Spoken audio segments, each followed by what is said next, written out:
Hello guys, welcome back to my YouTube channel. तो जिसका आपको इंतज़ार था वो घड़ी आ गई। आपको सोच रहे थे आप लोग कि कब आएगी डेट एग्ज़ाम की, और वो फाइनली डेट आ चुकी है। अब आपके पास एम है कि आपको किस डेट तक क्या चीज़ कंप्लीट करनी है, किस तरीके से करनी है। अभी तक आप सिर्फ टाल रहे थे हर चीज़ को कि अभी तो एग्ज़ाम डेट नहीं आई है, जब आएगी तब देखेंगे। लेकिन अब आपके पास टाइम नहीं है, क्योंकि अब आपको पता है कि 12 जनवरी को आपका एग्ज़ाम है 2025 में। तो अब आप लगा लीजिए, आज बेसिकली जब मैं वीडियो ये रिकॉर्ड कर रहा हूँ तो डेट है 26। जब 26 डेट है, आप 4-5 दिन दिवाली में निकाल देंगे, और मैं चाहता हूँ कि आप ना निकालें। भूल जाइए 4 दिन 2 दिन दिवाली अगर आप नहीं मनाओगे तो क्या हो जाएगा। अगर आप एग्ज़ाम क्लियर कर दोगे तो उस दिन दिवाली मना लेना आप। अगर आप पहले दिवाली मनाओगे और एग्ज़ाम क्लियर नहीं कर पाओगे तो आप रिग्रेट करोगे। अगर आपको दिवाली मनानी भी है अगर, तो जल्दी से मनाइए, ज़्यादा टाइम वेस्ट मत कीजिए। ये नहीं कि आपने सोचा कि आज तो धनतेरस है, आज तो भैया दूज है, आज तो दिवाली है, आज ये है, आज वो है। इस चक्कर में 5-6 दिन मत गवाइए, एक दिन कर दीजिए काम फाइनल। क्योंकि अब आपका मेन टाइम है। इस टाइम पर अगर आप थोड़ा भी इधर उधर भटके तो आपके साथ दिक्कत हो सकती है।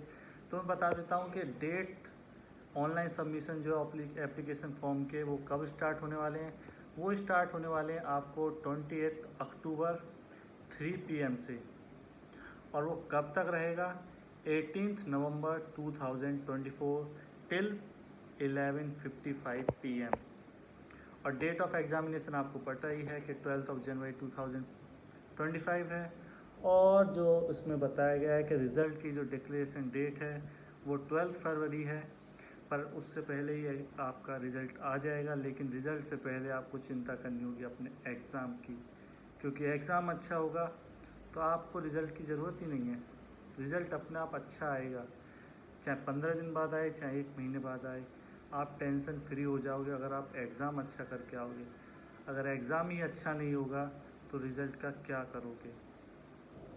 तो अब आपके पास मान के चलिए कि अब आपके पास नवंबर दिसंबर, बेसिकली अब आपके पास पूरा 2.5 महीना है, 2.5 मंथ। कम नहीं है, बहुत टाइम है। बहुत टाइम मैं इसलिए कह रहा हूँ क्योंकि आपने लास्ट 5 मंथ में कुछ तो पढ़ा ही होगा। ऐसा तो है नहीं कि आपने कुछ नहीं पढ़ा होगा। अब टाइम है इंटेंसिटी बढ़ाने का, स्टडी ऑफ टाइम बढ़ाने का। क्योंकि अब आप जो अब तक आप 7-8 घंटे जो पढ़ रहे थे, अब आपको वो 12 घंटे 13 घंटे पर लेकर जाना होगा। क्योंकि अब ये राइट टाइम है आपको पीक करने का। क्योंकि अगर आप अभी भी पीक नहीं करोगे तो आपको दिक्कत हो सकती है एग्ज़ाम में।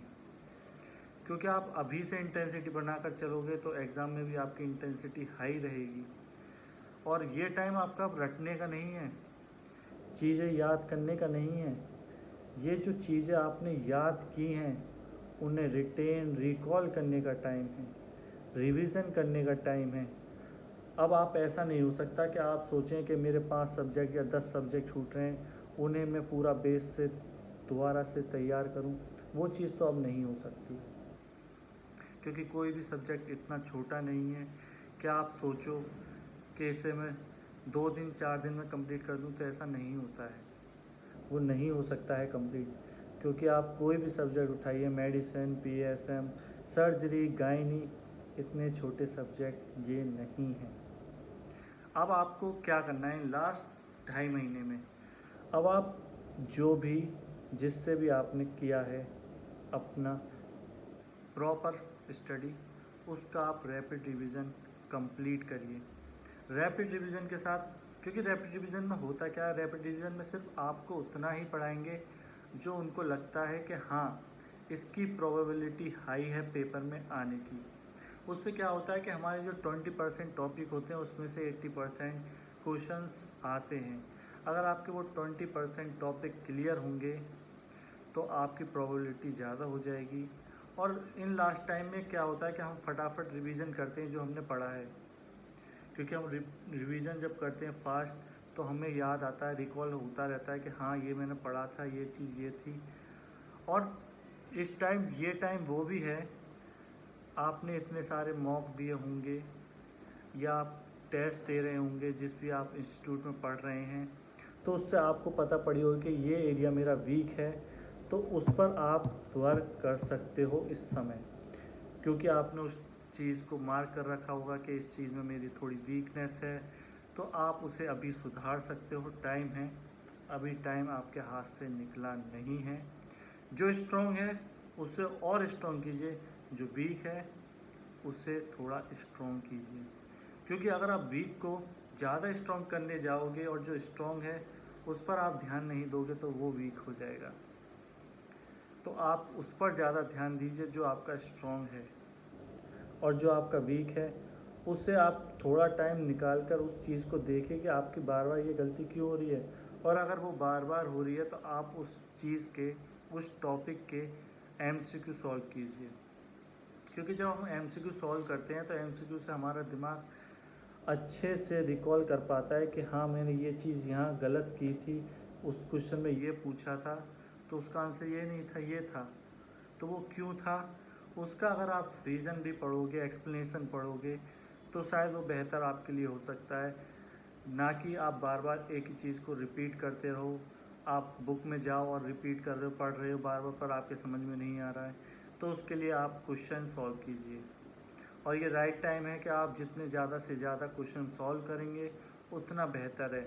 और मैं ये भी कह सकता हूँ कि जनवरी वाले एग्ज़ाम में थोड़ा रिपीटेड क्वेश्चन ज़्यादा होते हैं कंपैरिजन जून वाले एग्ज़ाम के।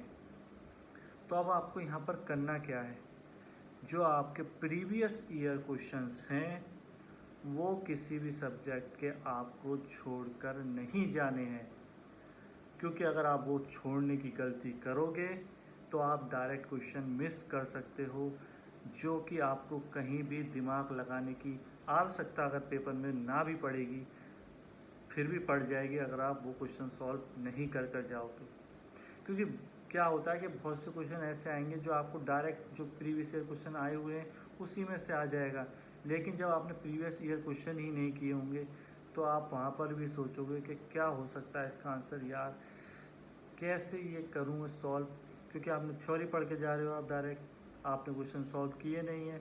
जब आप थ्योरी पढ़कर ही जाते हो तो वहाँ पर आपको अपनी नॉलेज यूज़ करनी पड़ती है। अगर आपने कोई क्वेश्चन सॉल्व किया, डायरेक्ट वो क्वेश्चन आया था, तो आप वहाँ पर ज़्यादा दिमाग नहीं लगाते हो, आपको पता है कि इसका आंसर ये है, तो आप वो आंसर टिक करते हो, आगे बढ़ते हो, अपना टाइम बचाते हो अगले क्वेश्चन के लिए। क्योंकि ऐसा तो हो नहीं सकता कि आपके 300 के 300 क्वेश्चन प्रीवियस ईयर आ जाएं, और ना ही ये हो सकता है कि 300 के 300 क्वेश्चन आपके न्यू आए।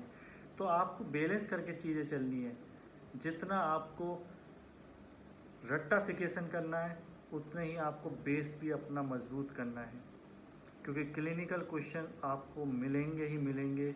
सेकंड पेपर आप जब देंगे, जब आपको मेरी बात याद आएगी कि हाँ बोला था कि क्लिनिकल क्वेश्चंस अब इस समय ज़्यादा आ रहे हैं। बट आप अगर पहले पेपर में ही इतना अच्छा स्कोर कर लो कि सेकंड पेपर में आपके ऊपर दबाव ना हो, तो आप अच्छा परफॉर्मेंस कर सकते हो, क्योंकि उसमें फिर आप ये सोच कर करोगे कि हाँ मैंने पहले पेपर में 100 नंबर आ गए मेरे, तो आप फिर ये सोच कर काम करते हो कि हाँ मुझे सिर्फ 50 मार्क्स या 60 मार्क्स लाने हैं अपने आप को सेव करने के लिए, तो आप अपने ऊपर ज़्यादा प्रेशर नहीं डालते हो। जब आप अपने ऊपर प्रेशर नहीं डालोगे तो आप अपने काम माइंड से चीज़ें करोगे। जब माइंड काम होगा तो वो डिसीज़न भी राइट लेगा, और राइट डिसीज़न में आंसर भी राइट ही होगा। तो इसलिए अगर आप के शुरू के क्वेश्चन आपको नहीं भी आते हैं तो कोई दिक्कत नहीं है, आपको 300 में से 150 नंबर लाने हैं, ना कि 300 में से 299 या 300 नंबर लाने हैं।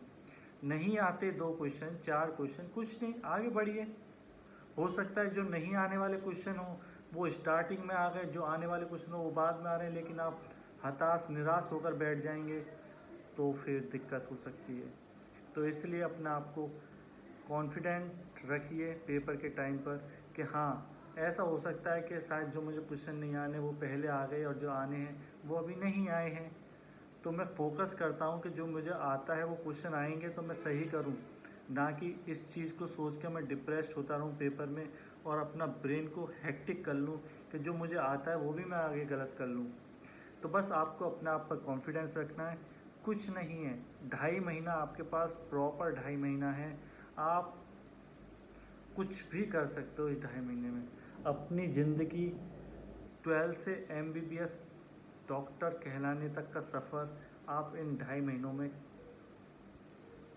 पार कर सकते हो अगर आप करना चाहो। जो नहीं करना चाहेगा तो उसका कुछ नहीं हो सकता है, क्योंकि भगवान भी उसी का साथ देता है, उसी की मदद करता है जो खुद की मदद करना चाहता है। तो आज से ही लग जाइए, सोच लीजिए कि 2.5 महीने मेरी ज़िंदगी के बहुत अहम टाइम है। अगर ये मैंने खो दिए तो शायद ये फिर लौट कर ना आए। तो इसी के साथ अगर आपको वीडियो पसंद आई हो तो प्लीज़ लाइक करें, शेयर करें और thank you for watching this video.